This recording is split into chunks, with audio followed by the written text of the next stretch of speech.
Hey, what's up, everybody? You are now listening to the Paging Dr. Chanda show. I am your host, Dr. Chanda, and here we encourage self reflection through meaningful conversation.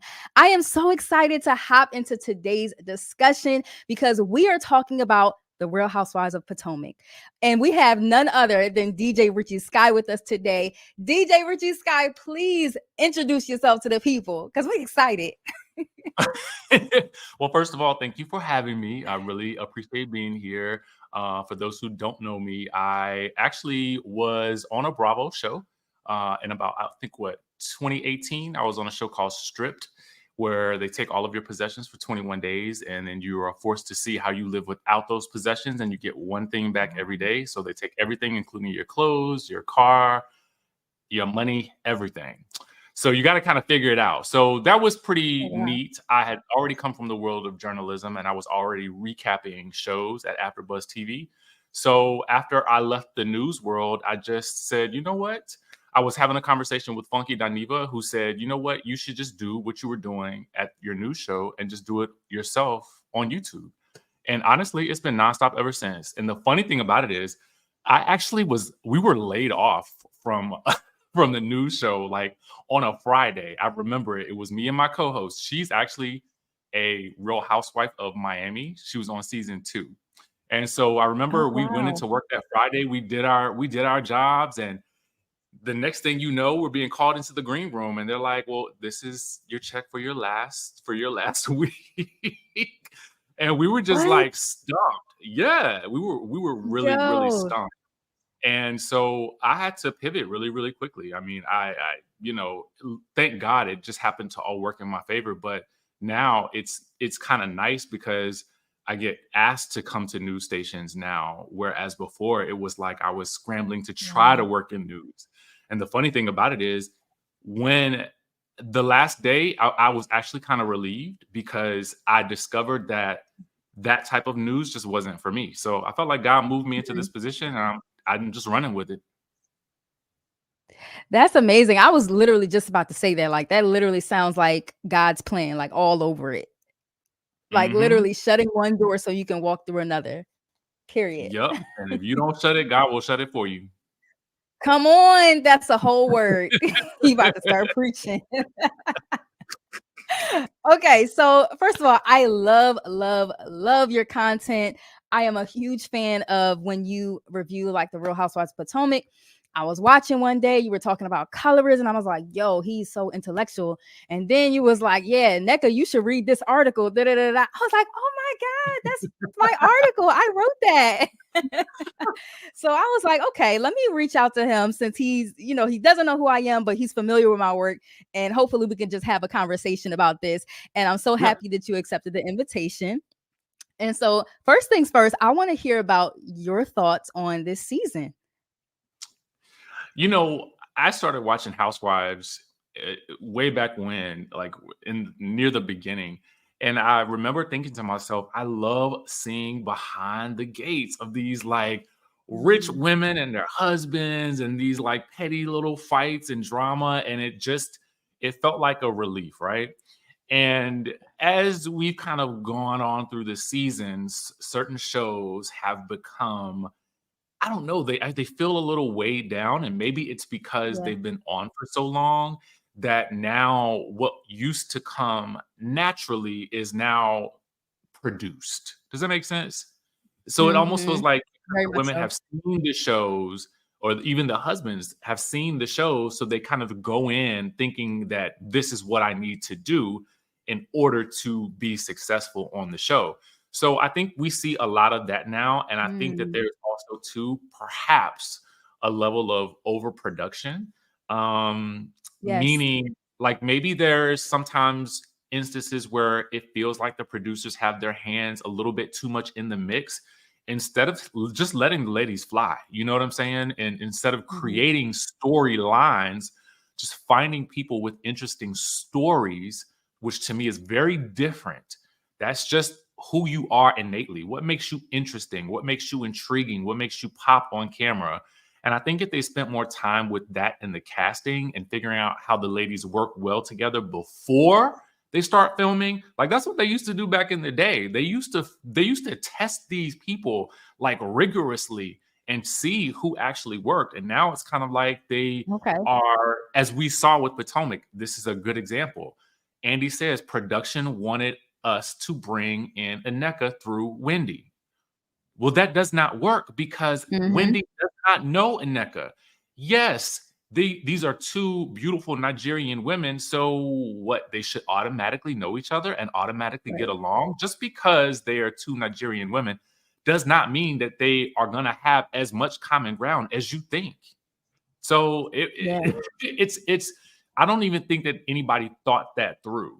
And when he said it, I thought it really revealed a lot about to the audience. I think a lot of us knew Mm-hmm. that y'all be putting people together, aka Fallon and Portia, and they're not Period. really friends.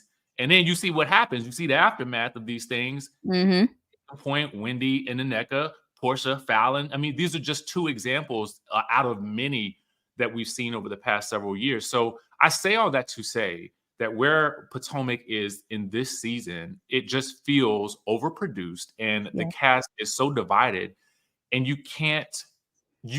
a show can't be successful with that level of division. It just can't be. Mm-mm. It's not interesting to the audience. It's not interesting, and it's also it feels like a chore to watch now. Yes, Yeah, yeah. it It's really does. heavy. It's so That's the heavy. it's really, really heavy. And then Yeah. I think when you introduce aspects of culture that probably shouldn't be discussed as entertainment, I think that you Mm. have taken a complete wrong turn, and everybody's responsible now. Yes. Yes. My culture is not entertainment. White supremacy is not entertainment. And if y'all gonna put it out there, I think it needs to be properly addressed. But we're gonna get there.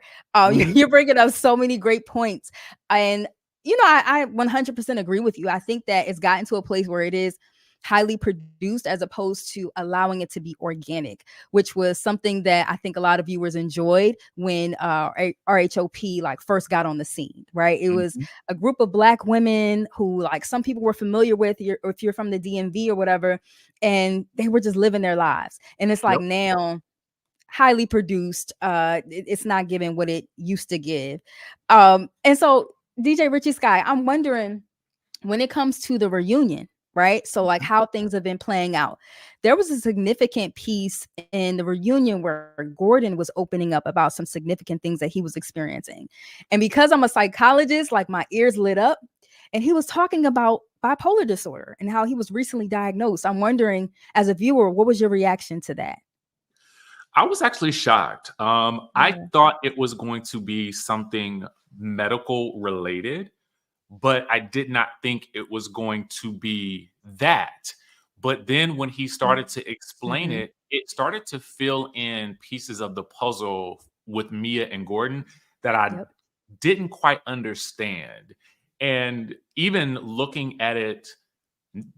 back at the reunion now, I just feel like the way he showed up for her in that moment to clarify so much of her story, but also to share his own and to be that Yeah. open about mistakes that he's made and Mm-hmm. where it's gotten him, and to be that just that open. I just thought that was I've never seen. I don't think if we have seen it, it's been a while since we've seen a husband come through with that level of just openness and Yeah. transparency. And I just thought it was a though it was a we don't wish that on anybody, but the moment that he Mm-hmm. made it was such a bright light in a shiny in a dark cavern. Mm-hmm. Yeah, it was such a significant moment because I don't know if we've ever had uh maybe housewives, but I don't know if we've ever had a husband talk about like mental health in that capacity, especially Nope. a Black one. Mhm. Like, and that's what makes it such a significant moment.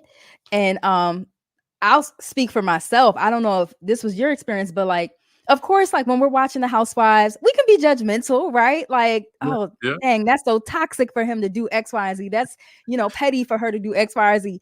And so I'm watching Gordon kind of like being judgmental, like, why would you take her money? Why are you spending so much money? Da da da da. But he was talking about like, yeah, that's like bipolar one disorder. That's how mania often presents in patients. And for me, it was like, dang, I was really judging him without actually seeing the full story. So I loved the transparency in that aspect. Hmm. I mean, I wonder, I Yeah. mean, just thinking about it from your lens, what did you feel, especially him as a Black man? Because also that's, I think, a significant aspect that we haven't really touched on either. Like that you it's not often that you see a Black man on television on a Mm-mm. reality TV show talking about a diagnosis like that. This is something that they could have kept hidden, Mm-hmm. and we would have just been and he would have had, to be honest, he would have had every right to, because that is a medical situation. He didn't have to Yep. share that. So when I look at it from that point of view, it's like you don't have Black men on these platforms speaking about this. um and not that you would, right? Not because every Black man isn't facing that, but Mm-hmm. I just thought that that was significant too, and I just kind of wanted to Yeah. know, do you think that that opens any doors for viewers watching to like, what does that mean for you? I think I want to know that. Yeah, yeah. Well, first of all, like shout out to Gordon because a part of the work of being a psychologist is to destigmatize, especially in the Black community. Mm, Far too often we say things like, you got to man up, you got to always be strong, da da da da, and that's especially true for Black men, like having that type of mentality. So the fact that he was able to be vulnerable, and not just vulnerable with his family, vulnerable with millions of people watching all over the world, like that just speaks to the level of strength that he has. And so I think that in itself can open doors for other Black men to talk about these things, because granted, we don't really talk about mental health in the community. If we do, like if Black men are on platforms or whatever talking about mental health, it's usually depression, it's hmm. usually anxiety. I've never really heard a Black man talk about I've been diagnosed with bipolar one disorder. Yeah. Like that's significant, and that's something that we needed to see. And I would almost think I mean, I think that there's a level of shame that probably comes along with it too. I Yes. mean, I think about myself, if I had to say that, I think I might feel ashamed. Yeah. And I'm saying this as an honest response to that, because I'm Mhm. just processing it in my head. Like, no one wants to have a mental issue, and so No. to really just be able to say, there is something going on, and I don't always know how to control it. I just thought it was huge. Yeah. It is. And the fact that he was able to move past the shame and to actually talk about it, Mm, he was able to remove the shame from other people who might be experiencing it, who didn't have the platform or the voice to be able to talk about it yet. So mhm, such a significant moment. Shout out to Gordon for that, for real. mhm. Yeah, I'm here for it. I did read Go ahead. something. I just want to mention Yeah, this. It's so funny. I'm reading this book right now because I do this thing where in the mornings I try to read nonfiction, and nighttime I try to read fiction. that's It's cute. I weird. love Like that. I'm a nerd. So one of the books that I'm reading is called Relentless. I hate to actually put this in this way, but it's a really good book. But one of the aspects is they're talking about being in this like zone or whatever. Mhm. And I read this quote, and it made me question it. And so it's like the statement was, emotions make you weak. Mm, And he was talking about it in the context of being in the zone, right? And having something take you out of that zone when it's time for you to perform, right? And I think what happens is, especially for men, we are taught that exact thing. Emotions make you weak. But I think we're not taught enough, or we don't talk about enough when that is maybe more true than not, right? When to get out of your yeah. feelings and into your focus versus saying that Mhm. emotions make you weak, because that's a blanket statement and many men don't know how to separate that. Right. So I just And the kind of wanted beauty to like Go ahead, I'm sorry. express that as a response to Yeah. what you just said. Yeah, no, I love where this conversation is going because the beauty is to be able to experience both without judgment. So not judging myself of feeling the emotions and also being able to have that logic so I can get in the zone and do X, Y, or Z, handle the business that I need to. Um, and I want to ask you, so like as a Black man, how can we provide more spaces where y'all feel comfortable talking about emotions like Gordon did? I think it has to happen within the groups of men in general because Yeah. I think right now what we're seeing, I mean, and this is going to take that's a different turn that I could take, but I think what we're seeing right now is this kind of movement where it almost feels like a response to like women, kind of owning their power at this point in time. Mhm. And so I feel like what's also happening as a response to that is I feel like there are some sections or some groups of men who are now feeling like, oh, well, that's an attack on us because I mean they're not supposed to have as much power as they're getting now. And it's Mhm. what is this? And it's this movement that I feel like I'm seeing in the community of men when I look at like podcasts and stuff like that. So I really think it's about men and women having conversations together Yeah. somewhat like we're having right now to Yeah. say, hey, like, well, when do you feel like this? Why do you feel like this? And to have a conversation and be willing to say, you know what? Maybe I said the wrong thing. Maybe I'm thinking the wrong things, but I do think that it requires everything requires conversation. Even a For conversation sure. about even colorism requires a conversation. And it also requires non I don't know how to say this correctly, but it just requires like no judgment. Because when Yeah. you start to get into the critical nature and the nuances of these conversations, we're gonna make mistakes. Mhm. We're gonna make mistakes. So if people come to the table honestly from the point of view where they are, at least being open to hearing this perspective and saying, well, how do we meet in the middle? Mhm. I think that that's how we get to a place of beginning to heal some of the traumas that we are Yeah. internally experiencing, even just as men. I feel like we still have to Mm. have those, we have to be able to come together and have those conversations. And I think a lot of men aren't really willing to have the deeper conversations, not Yeah. necessarily about, well, why are women getting all this power? Or why is, this happening and this happening and this happening, versus saying like, how do we as especially Black men and Black women, how do Mhm. we come together so that this is an equitable relationship, regardless of whether it's friendship, whether it's community building, whether it's work, whether it's politics, any of those things? How do we begin to come together and support each other? Because Yeah. if we can't do that amongst ourselves, then we definitely can't go out into the broader world. Okay, so you can't. And let's take it back to colorism because I could go left with this. Yeah. If we can't do it, how will we expect these network executives to process a conversation that we can't even have? It can't be done. It can't It be can't be done. done. Right. It will not be done, and they Okay, will so not. so so let's talk. Yeah. They will not what? Say that again. They will not get it. The Nah. network will not get it. The casual viewer will Nope. not get it. Nope. Okay, so it sounds like you do agree that colorism does exist on this cast. Oh, yes. Okay. Absolutely. All right. Absolutely. Okay. Absolutely. Okay. Okay.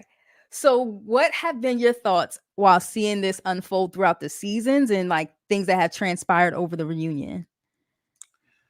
I think that there is a oh my God, this is layered, man. Like I I know. think the first thing is I'll go back to my first I think the first time I heard the term colorism because I'd never been able I think it wasn't until recent years where I actually recognized that was a term, to be honest with you. Mm. I'm gonna be straight up. Like I've always known that there was this take it back to school days, right? You had Mhm. Mhm. the good and bad hair, Right. situation. And for whatever reason, this is where I was telling you before we got on that I was gonna be honest. I always just assumed that that related only specifically to women. So I Mm. thought that that was really a thing that it never really occurred to me that there was a broader issue.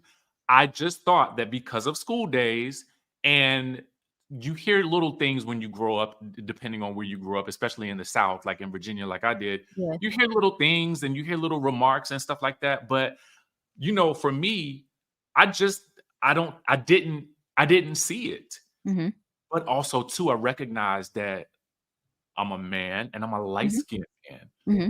So I don't, I look back at my life now, and I often wonder when I'm having these conversations about it with my community, like, how am I being received when I'm having these conversations? If I'm Yeah. pointing out what I feel like is colorism, but I'm a light skinned man, do I have that Mm-hmm. right? Has some level of privilege gotten me to this into spaces where I might not have gotten otherwise? I Yeah. don't know. But Yeah. what I do know is I'm willing to at least ask the question, Mm-hmm. might it have gotten me into these places? Could it have played a part in getting me access to something? And that is the part where I feel like Potomac fails. The Yes. women who are, I think, who have the privilege, or the perceived privilege, I should say, they are unwilling to look at how might my actions be impacting the group in such a way that the audience Mm-hmm. feels like I am either a colorist, or Right. colorism is happening. And Mm-hmm. then B, how do I stop being so afraid of the word colorist that I stop at least trying to understand what they are experiencing? Because I think that also plays a factor in it too. This fear of Yeah. like, you labeled me a colorist. Like that's all I heard. So now Mm-hmm. I can't even have a conversation because I'm so sensitive about it. Mm-hmm. Versus Had. saying, like what you Mm-hmm. said, you're not even willing to ask yourself, well, what did I do something? Like, Mm-hmm. am I being perceived a way, and and maybe I'm unaware? And then do I care? And that's the unfortunate part, right? So if we're going to have conversation, well, first of all, you said a lot that I want to I unpack. Okay. know, I know, I No, no, know. no. This is great though. This is great. Okay. Um so to the Foxhole community, you guys are getting the shorter version. So if you want the longer version, make sure you go to my page. But you talked about like, okay, do we even have the right to talk about these types of things? Because like if you're of a certain complexion, is it even received well? And I will say that's like a comment that I get a lot. I talk about this a lot on my social media pages. I get some people who are like, you're this complexion, da da da da. You don't even know what racism is, da da da da. I have other people saying thank you for using your privilege in order to be able to talk about this type of stuff. Mm, Because if I was a woman who was darker complected, or um who it is being like I'm being impacted by colorism or whatever, which some could argue that it could happen, but different conversation. But if I am on that other side, like people might not receive it as well, right? mhm, And it's just like from a racism perspective, if a white person is standing up saying, no, y'all, this is actually like racism, white people, this is white supremacy here, let's address this, as opposed to like somebody black saying, no, this is racism or whatever. Like it's received so differently. So I totally hear you, and I empathize with that perspective. And even going back to what you were saying about like the uh I call it fragility, right? So I call it light skin fragility, if I'm gonna be honest. um Hearing somebody talk about colorism and saying I operate in this way or whatever, I automatically causes me to be in tears and fall apart or whatever. Like, what were your thoughts when you saw Robin's tears of fragility? I mean, whenever somebody cries on TV, I look for the tears. I'm like, I got a magnifying glass up to the screen. Like, is there any water running? Is the mascara running? Like, what is really Nope. happening? And I didn't see it, right? So I assumed that she was having what felt to me like an overreaction in order to express how horrified she was at the way that Candace was expressing to Giselle how she felt Giselle used her privilege. She didn't say that to Robin. Maybe the Mm-hmm. audience has said it to Robin, but Mm-mm. Candace did not. Candace Mm-hmm. directed that toward Giselle. Robin took it on. So Yeah. either she's taking it on from simply Candace, or Candace and the audience, and now is directing the horror at Candace, which is Okay. tricky, right? Because now you have Yeah. made Candace responsible for your feelings. That's a whole other level to me of manipulation right there, because Mm, now everybody's just pointing a gun at Candace, who has been told, tone it down. oh my gosh. Okay, can we Stand get there, into that? stand there and take it. Take every bullet that anybody that wants to throw at you right now, because they were definitely throwing them. So it They does were. kind of go into, to me, um, eh, I hate to use it because I feel like the term is a little overused, but the like a Karen behavior, Okay. wherein it's like, like you've been shocked and scared by the black person. You know what I'm Yeah. saying? When it's like, no, y'all, we could have a conversation about this. Hmm. What am I doing that makes the audience feel, or you feel, that I am exhibiting some type of Right. colorism type behavior? That's all it is. And how can we change that? That is so simple. That. It is so simple, Hmm. but And nobody's willing to do that. correct. And you brought up a great point, because I didn't even think about this. I was like, yo, why is she so like she got so much energy for Candace, and Candace didn't even say this directly to her, but you're saying that she could be internalizing what the audience has been saying about her and projecting that onto Candace. Yep. Dang, that's some deep stuff. Okay. So we're dealing with projection, we're dealing with a fragile ego. It's a lot of things that we see unfolded here. Um and it just has like the audience in a tailspin. Like, how do we even address this if everyone's continuing to deny that it even exists? Yeah. And I think the issue is also too, I mean, I think that there's probably a level of favoritism Yeah. that goes into how the network perceives the structure of the show, right? Hmm. So what I mean by that is, typically there's a face for every franchise, right? Hmm. I think you could argue that before Nene left, it was Nene for Atlanta. For sure. Clearly it's Teresa for New Jersey.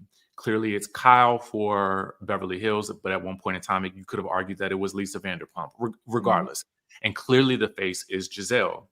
So with that perceived level of favoritism that is already in place in the structure of the franchise, it doesn't make it any easier, because now it is perceived that you already are favored. You're already, this is your complexion. Hmm. Are you now weaponizing that, using that to your advantage? I should say, let me not say weaponize. Are you using that Yeah. to your advantage so that you can ice people out? Because what it appears to be now is that every time you get into it with a cast member of a darker complexion, and you drop something explosive and they fire back at you with something equally as explosive, you can't take it, and then you choose to ice them out. But if it's a cast member who is the same complexion and they shoot back at you, i.e., Karen, because Karen has loaded a lot of clips at A Giselle, lot of them. and some of them were a lot worse than anything that Wendy has ever said to her. So Come to on, me, sing, like, sing. you can get exactly. So you can get over that with Karen, but you, for some reason, now just have this utter disdain for Wendy. Make it make sense, because we saw it didn't happen. Let's take it back to see, because people forget. But let's take it back to season right at the end of season 1. She dropped the bomb about the fireman with Charisse, right? Hmm. Charisse, at some point in time, acquiesced, got back into the good graces of, the queen of the franchise, right? The face of the franchise, right? So then you have Monique. Boom. But Monique doesn't back down. Okay. Yeah. When Monique figured out what was up, she lit a fire under Giselle. Giselle was not able to recover from that. And to be quite honest with you, I don't think that Giselle even liked Hmm. her anyway. So I felt like it was, as Candace stated, it was to Giselle's benefit that Candace and Monique got into that, because now you get rid Yes. of Monique. You give a soliloquy at Monique, but not at Mia. Okay, cool. All right. Which happens after And Monique. that is So colorism. you would think that if you gave Monique that soliloquy, then you would be giving a sermon to Mia, right? And this is no disrespect to Mia, but we're talking about another altercation that happens on the Right. show where you've already Right. had an altercation that you said you weren't going to stand for, but that one was okay. So it's It's the just double standard. Yeah. systematic. It's like this systematic thing that just keeps happening. And you Mhm. look at it and you're like, well, what is going on here? So to the audience, what are we left to think?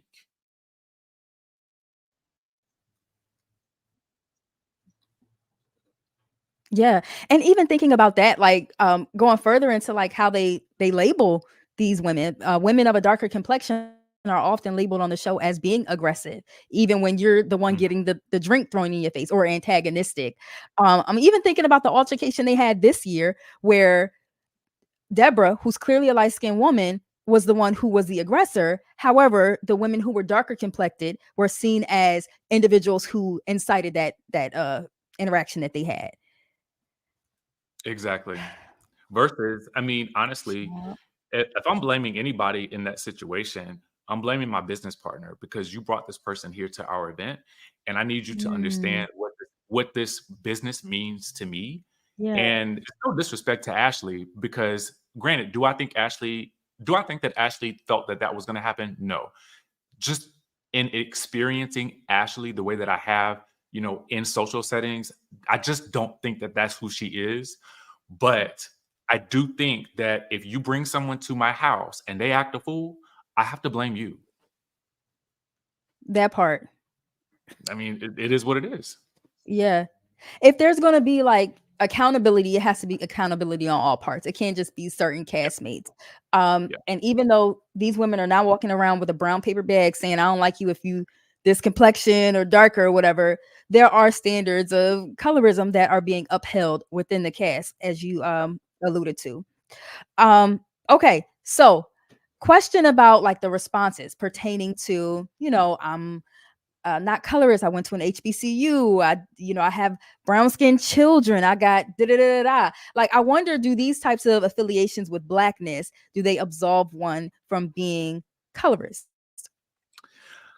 I wouldn't say so specifically because I feel like we're talking about your affiliations versus your behavior. Like, I Mm, mean, like that's those they don't yeah, so you are a member of a sorority. You have maybe gone to a historically black, college or university. You have done all the things. But again, I always go back to school days. yeah, This is where I was first introduced to how it looks. yeah. So, I mean, to me, even just the bare mention of that movie, if you know it, you know what the Hmm. significance is. It's like that just nullifies everything you just said. Yes, and that was a HBCU campus that they was on with the wannabes Yes, and the jigaboos like that. Like, that was yes, real life colorism. Whew. exactly.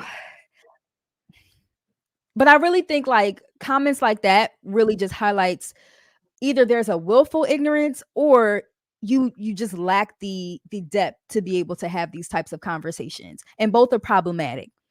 um yeah, so And I struggle with that because I don't tend to label people, especially on my platform, like this. I would never say this person is colorist, or mhm. I would stop myself before I ever said that. But I do think it's like at least be willing to take a look at what people are saying and just take it Yeah. in and just say, you know what can we do to make this better? Mhm. And I wish that Giselle had taken that stance because she's clearly looked at as a leader. And I Yes. think that is Yeah. why the a lot of attention is being placed in her direction because everyone on that cast knows that the network looks at her as a leader. So if the leader is failing to Absolutely. lead in a way that feels, you know, or if they lead in a way that feels morally ambiguous, then the audience is kind of Mm. and the cast has to look like, what are we supposed to What do do? we do? Yeah. Yeah. Yeah, no, that's a great point. And I'm gonna take heed to what you said, because I typically don't use the word colorist. I usually say colorism. So if I did say XYZ is No, colorist. you I take didn't. that back. You Okay, didn't. okay. You didn't. I was just thinking about it. It's something I often think about too. It's like Yeah.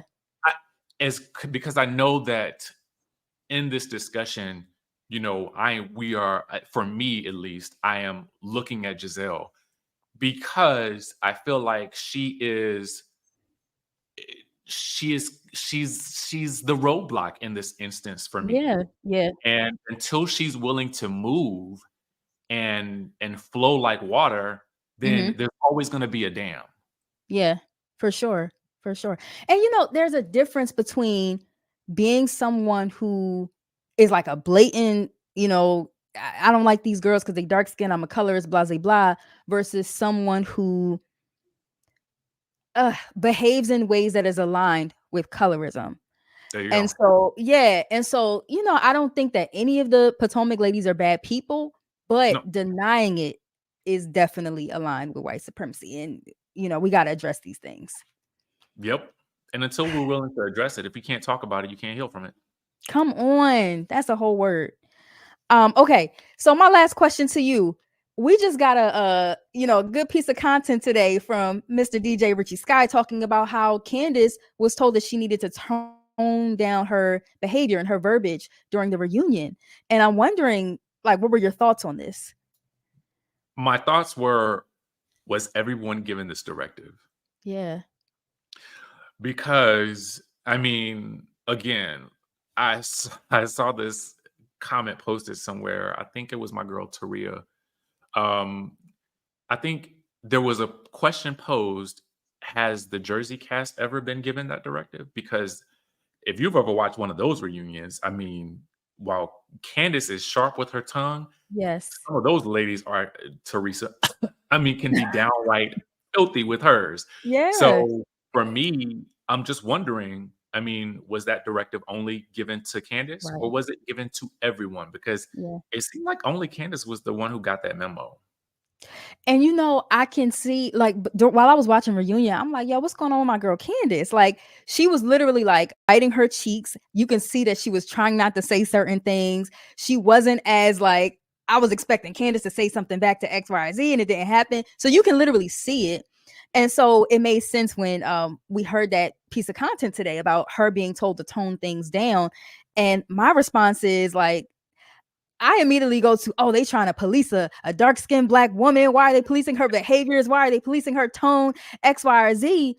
Because like if they didn't give that directive to everybody, I think that goes back to our first theory regarding if we can't have these conversations amongst the cast about colorism, production ain't going to do nothing either. And they're also aligning with colorism as well. Sorry, production, but like it is what it is. It's like, well, what are you doing to put a stop to it? Exactly. Are there gonna ever be consequences for some of the actions that some of the cast members have taken that have just kind of gone over the line, which is what has Right. caused Candace to react in the past anyway. Yeah. So to be honest with you, when I really think about it, as you were talking, I was like, it might have been better that Candace, did chill and kind of relax because it allowed other people to show us more of who they Mm-hmm. are. Mm-hmm. And we found ourselves, I think, even more disappointed when we Yeah. got to see I feel like a lot of masks were removed this season. We got to Mhm, see a lot of people's true characters. mhm. Yeah. Yeah. So I think maybe, you never know how that could play out with her, um, them encouraging her to, play nice for the sake Mhm. of moving forward, right? Because I felt like if Giselle had opened up, I felt like Candace would have opened up as well, even Absolutely. more. And I felt like they could have made some strides towards moving forward, Mhm. but it just Mhm. didn't happen, and that was disappointing. It's like watching a movie, right? And I talk about this all the time, like when I'm Yeah. talking about shows. We love conflict because when we're watching a movie, it's the conflict that takes us, it gets us ignited, right? But conflict without resolution feels like a letdown when you're Yeah. watching it on television. Yeah. So that is why the audience continues to feel this way because there is Mhm. no resolution to the conflict. That's not good Oh TV. my gosh. Yes. You just explained like why I've been so like like dreading Sundays at 8 Yeah. p.m. It's like You know it's not gonna be a constant regular. conflict. Yeah. I feel like Bravo needs to hire you as a consultant, DJ Richie Skye, because you gotta get this together. Like what is You know going what? on? I just love television in general. I love Yeah. reality TV, and I just, it's a shame because I think Potomac was at one point in time my favorite show, Yes. and Same. now it became what Beverly Hills was at one time for me, and that was Yeah. like, oh my god, I'm cringing watching this, right? Mhm. And nobody wants to do that. Exactly, exactly. And going back to what you were saying about it being the one of the most popular shows, I think a lot of my friends like had Potomac up there, like probably higher than Atlanta at one point. And I'm going to close on this thought: like people loved Real Housewives of Potomac because it wasn't like your former actors, your former athletes, wife, blah blah blah. These were everyday DMV women that like who were just making a name for themselves, things that they were doing in the community. And we love to see that on TV because they had stuff, they were aspirational, they did things in the community. And now we're seeing things that plagues our community in terms of like black women, which is colorism and xenophobia, like all these things, but y'all are not addressing it. Like it has the potential to make a great comeback if they were just to address it. Yeah. And as you said that, I think maybe the parting thought is that you can't have all that good and not have a little bad. But when you do have the bad, you have to address it. Yeah. Come on here. Like, period. First of all, thank you so much, DJ Richie Skye, for coming into the building, dropping so many gems and a lot of things for us to continue to think about. Can you let us know what you have going on? I see your book at the bottom of your screen.